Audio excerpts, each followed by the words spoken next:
This Cessna plane was passing over the Kalahari Desert. The 5 people sitting in it were traveling the memorable journey of their lives. Only a few people are fortunate enough to see the wildlife and desolate deserts from the sky.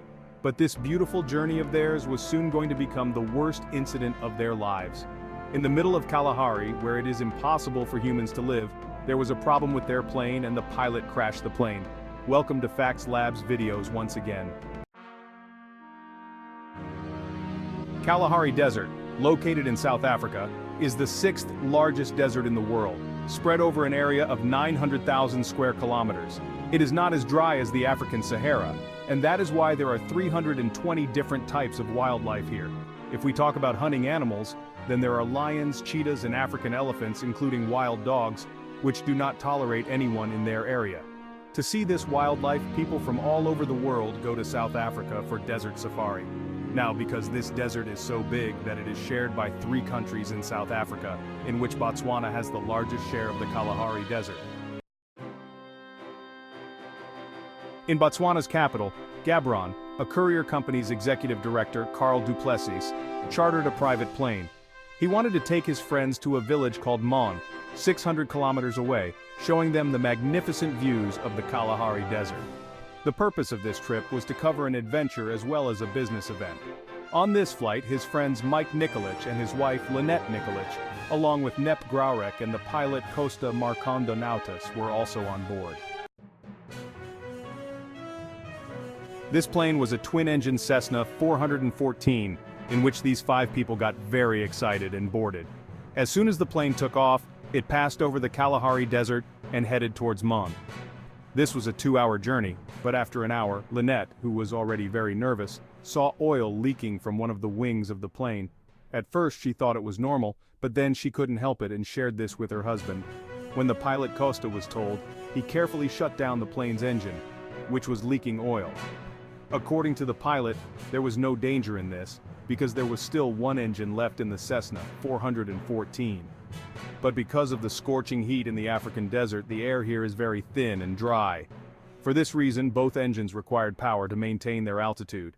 The plane was now slowly coming down. The pilot contacted the Gaborone control tower in an emergency, but unfortunately the radio stopped working in the middle of the Kalahari Desert. Now there was only one way to save the plane, to land it at a straight place. This plane was already at a very low altitude, so the pilot had to find a landing strip soon. The pilot could not see anything below except for small rocks and bushes. That is, there was no plain place. Now, there was only one option, and that was to save his life. The pilot asked everyone to come to the brace position and crashed the plane in the middle of the bushes. Then everyone pulled Naib out of the plane and put him upright with the help of a tree. Apart from these 2, the other 3 did not have any serious injuries. He had just realized that the fuel leaking from the plane caught fire, and the whole plane exploded with a powerful explosion. Let me tell you here that every plane has an emergency transponder, which sends the plane's location to the control tower in case of a radio failure. When the pilot admitted that there was no emergency transponder in Cessna 414, the ground under everyone's feet came out.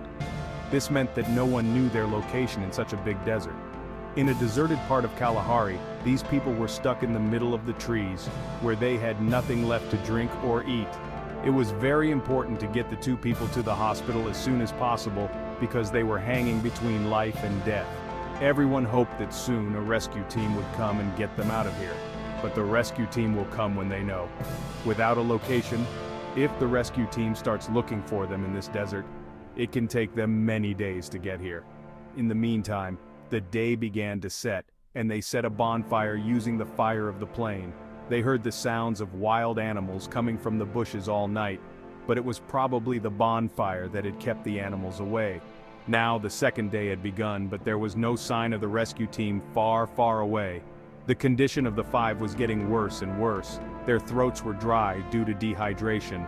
Early in the morning they started drinking the dew on the leaves, but they had just had a few drops that the sun began to rise and this dew also disappeared. In the meantime, they heard the sound of a ship from afar.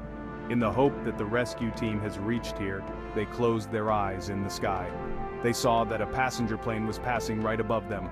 They left smoke, called out, but everything was useless because it was almost impossible to notice them from such a height.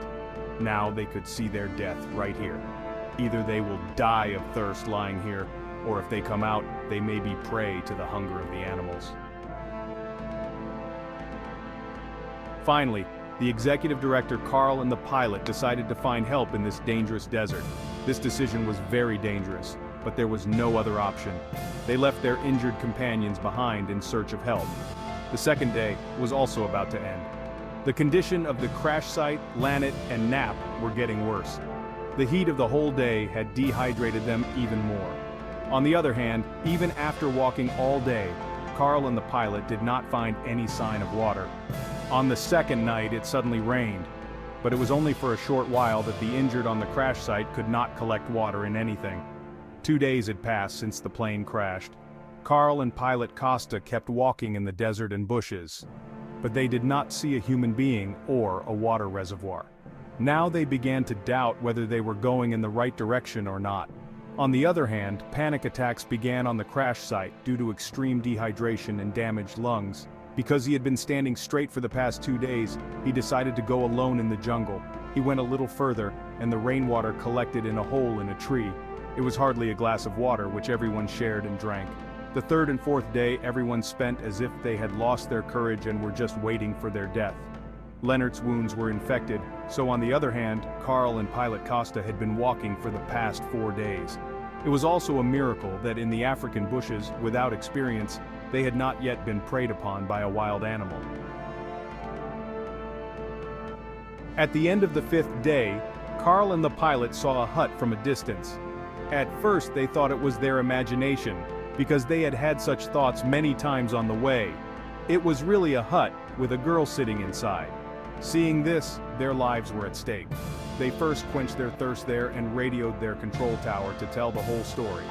The rescue team was already looking for them in Kalahari, but because they did not know the correct location, they were looking for them in the other parts of the desert.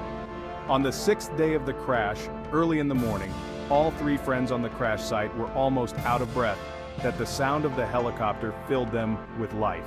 Finally, the rescue team had reached the crash site. The survivors of this plane crash say that it is no less than a miracle for the rescue team to reach there just a few seconds before death. It was a good decision by Carl and pilot Kosta to leave their friends and leave for help. All the people involved in this accident were saved, but after 2 years the pilot lost his life in another plane crash. We hope you will like and share this video of Facts Lab. Thank you very much for your kind comments. See you in the next video.